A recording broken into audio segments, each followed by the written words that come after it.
자, 오늘 5월 27일까지 여론조사 공표가 됩니다. 그러니까 대선 후보와 관련된 지지율 조사가 오늘까지 발표되고 내일부터는 조사는 하고 자기들끼리는 알 수 있지만 공개적으로 발표해서는 안 되는 기간에 들어갔습니다. 그래서 대선 날까지 지금 여론조사 공표 금지 기간입니다. 미국이나 일본 같은 나라에서는 여론조사 공표 금지 기간이 없습니다. 저는요, 왜 여론조사 공표 금지 기간이 있는지 이것도 웃기는 부분이라고 생각해요. 여론조사를 못하게 하든지 여론조사를 한다 하면 선거 전날까지 하는 것이지 무슨 여론조사 공표 금지 기간을 두어가지고 깜깜이 기간 동안에 여론이 어떻게 돌아가는지 모르도록 하겠다. 그래서 여론조사에 의해서 실제로 투표 행위에 영향을 받지 않도록 만들겠다라는 게 목적인데요. 그렇다면 여론조사 자체를 갖다가 아예 못하게 하는 게 낫잖아요. 여론조사를 해가지고 지속적으로 사람들의 투표에 대한 인식을 갖다가 심어줘 놓고 나는 누구한테 찍는 게 낫겠다. 여론조사에 영향을 받아서 그렇게 결정하는 사람이 많지요. 내가 투표할 사람이 될 것 같아 안 될 것 같아도 여론조사에 영향을 받아서 그렇게 결정을 하지 않습니까?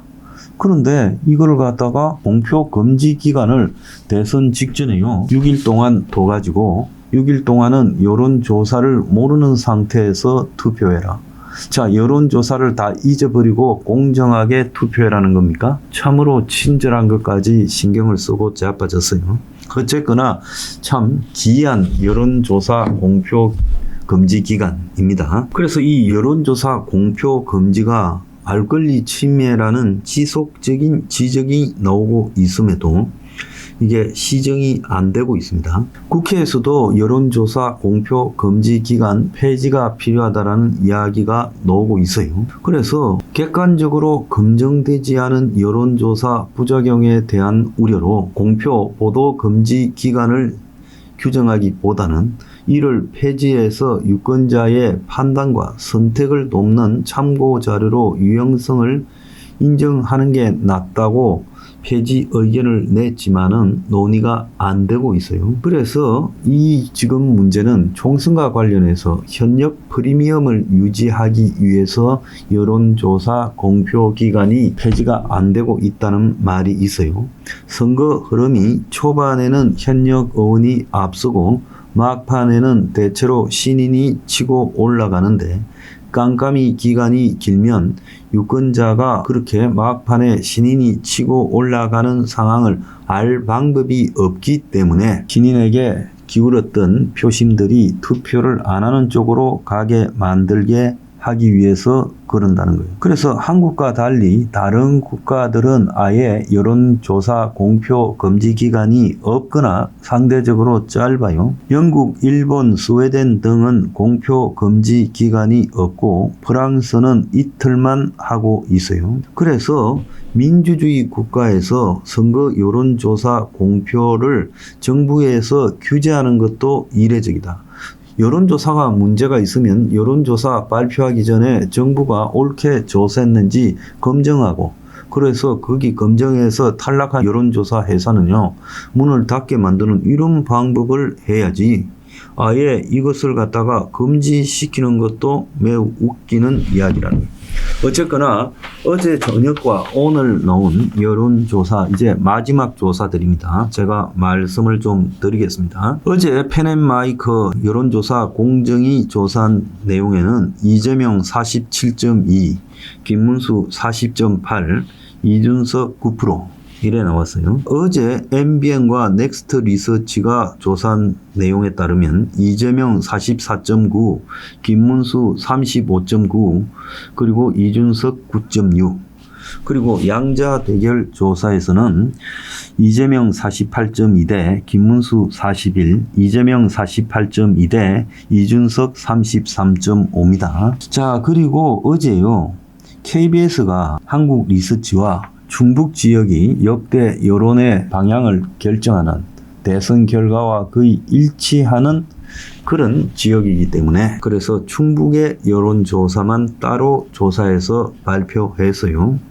그래서 충북의 여론조사 이재명 45, 김문수 38, 그리고 이준석 8%입니다. 오늘 아침에 동아일보가 리서치와 3자 여론조사를 발표한 것은 이재명 45.9, 김문수 34.4, 이준석 11.3, 그리고 동아일보가 양자 조사를 같은 여론조사 회사에서 조사한 내용으로 발표한 것은 이재명 50, 김문수 41.6, 이재명 49.3, 이준석 34.9입니다. 자, 그리고 오늘 중앙일보가 갤럽하고 발표한 3자 여론조사에서는 이재명 49, 김문수 35, 이준석 11, 그리고 양자조사에서는 이재명 52, 김문수 42, 그리고 이재명 51, 이준석 40 이렇게 나왔습니다.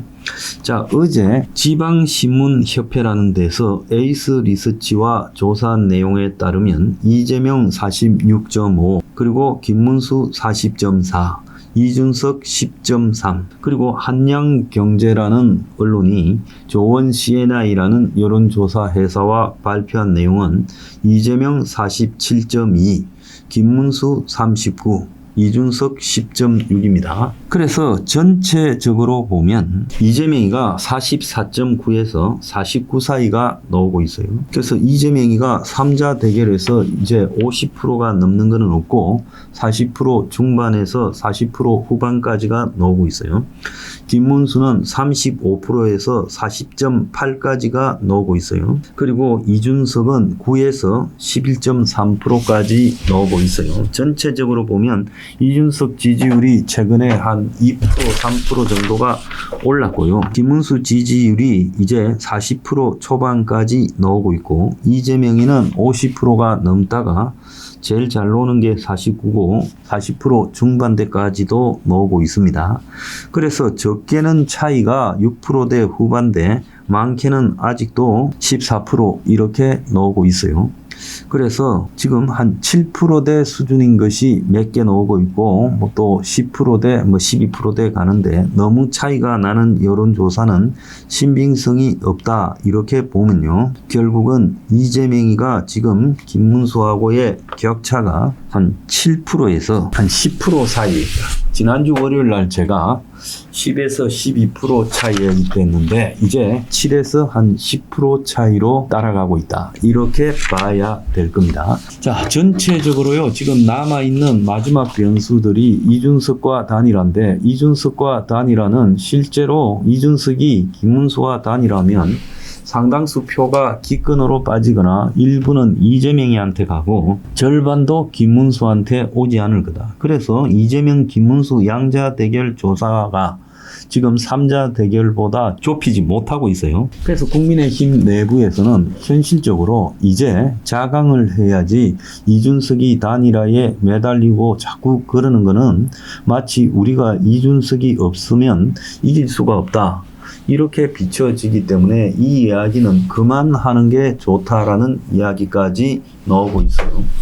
그래서 국힘 내부에서는 이준석이 단일화보다 다른 수를 쓰자. 그래서 오늘 지금 이 방송 녹화하고 있는 11시에 국민의힘이 이낙연하고 김문수하고 개헌을 전제로 임기 단축 공동정부를 발표한다고 합니다. 제가 2부에서 이 내용은 자세히 말씀드리겠지만은 지금 이낙연이가 한덕수하고 하려 했던 거를 똑같이 지금 김문수가 하려고 한다는 거예요. 자, 그런데 지금 이낙연 세력이 특별한 지지가 있겠느냐? 단지 이미지상으로 보면 김문수의 숙골, 거구 이미지를 완화시켜주는 그런 역할을 할 수 있다. 뭐 그런 거를 기대한 걸로 보입니다. 그런데 이제 이재명이는 현재 이 막판에 이재명이가 굉장히 악수를 둔 게 하나 있죠. 사법부 장악 문제를 자기가 대선에서 한 15%, 20% 차로 넉넉하게 이길 거라고 착각을 하고 너무 노골적으로 밀어붙였어요. 그리고 좌파 판사들로 하여금 법관 회의를 열게 했어요. 이러는 과정이 상식적인 국민들한테 이재명이가 해도 너무하다.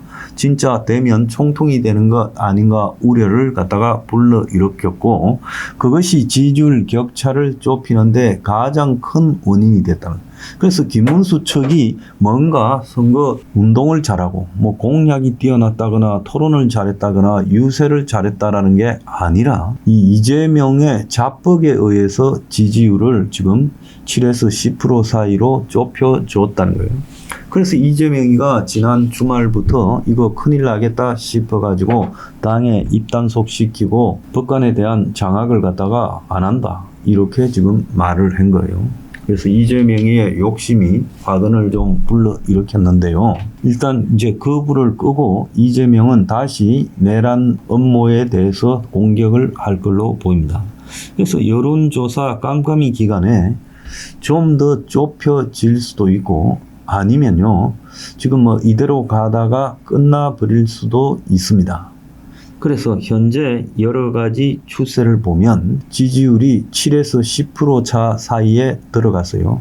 점점 조금씩 좁혀지는 것은 맞는데 그런데 마지막 여론조사 공표 금지 기간에 들어가기 전에 오차 범위 안으로 쑥 들어갔어야 되는데 쑥 들어가는 데는 실패했다. 그렇다고 김문수가 서민을 위한 과감한 사회개혁 발표 이런 것은 안 하고 무슨 규제 완화 떠들고 다니고 부동산 정책 떠들고 다니고 그래요. 그런 걸로 봤을 때는 지금 막판에 이낙연하고 뭐 합치는 이런 이슈 말고 그야말로 킬러 컨텐츠를 가지고 판을 엎을 가능성이 없다. 그래서 가장 국민들이 관심을 가지는 부동산 부분의 공약에 있어서 임대주택을 많이 공급하겠다 이렇게 말만 하고 구체적인 목표치도 없어요. 과거에는 민주당이 이런 걸 숫자를 구체적으로 발표했는데 이제는 그런 숫자를 다 빼버렸어요. 이재명이가 하도 국가 재정을 낭비하는 이 금품 살포나 선심 정책을 편달하는 문제가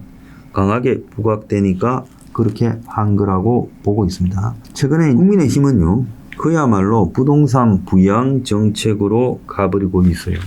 그래서 이 정책 중에 가장 중요한 걸 보더라도 이재명이는 대략 부동산 정책은 임대주택을 공급하겠다 하면서 수치를 말하지 않으면서 구체적인 부분을 말 안 하려고 하는 모양새고 그러니까 우클릭 좌클릭을 다 의식한 거죠. 그리고 국민의힘은 여전히 부동산 부양 개발 정책을 답습하고 있다. 차라리 애매하게나 가든지 저는 김문수 측이 부동산 부양 개발 정책을 역대 수구 기득권들의 정책을 답습하고 있는 부분에서 마지막 여론조사 공표 금지 기간에 뭔가 새로운 게 튀어나올 가능성이 없다고 봅니다. 그리고 최근에 SPC라는 빵 공장에서 사망사고 나온 거예요. 그 회사요. 반복적으로 아주 악질적으로 사망 부상 사고가 계속되는 회사예요. 그런 회사에요. 중대재해처벌법 부분을 적용하는 걸 문제가 있다고 하는데 아니 반복적으로 똑같은 이 사망과 중상을 만드는 그런 산재가 발생하고 있는 공장 그리고 여러 가지로 그 기업의 지금 악질적인 운영 행태가 사회적으로 크게 문제가 된 거 아닙니까? 파리바게트요. 그런데 왜 그 회사를 옹호합니까? 난 그것도 이해가지 않아요. 그거는요. 자본주의 사회에서 오너십을 보장하는 거하고 그건 별개의 문제라고 봅니다. 반복되는 산업재해 대표적 공장. 그 회사에요. 계열사에 일하는 사람 이야기 들어보면 에어컨도 없대요. 완전히 그 밀가루 푸대 나르는 노가다 뛰는 사람들한테 에어컨도 없다는 그런 거 옹호하지 마세요.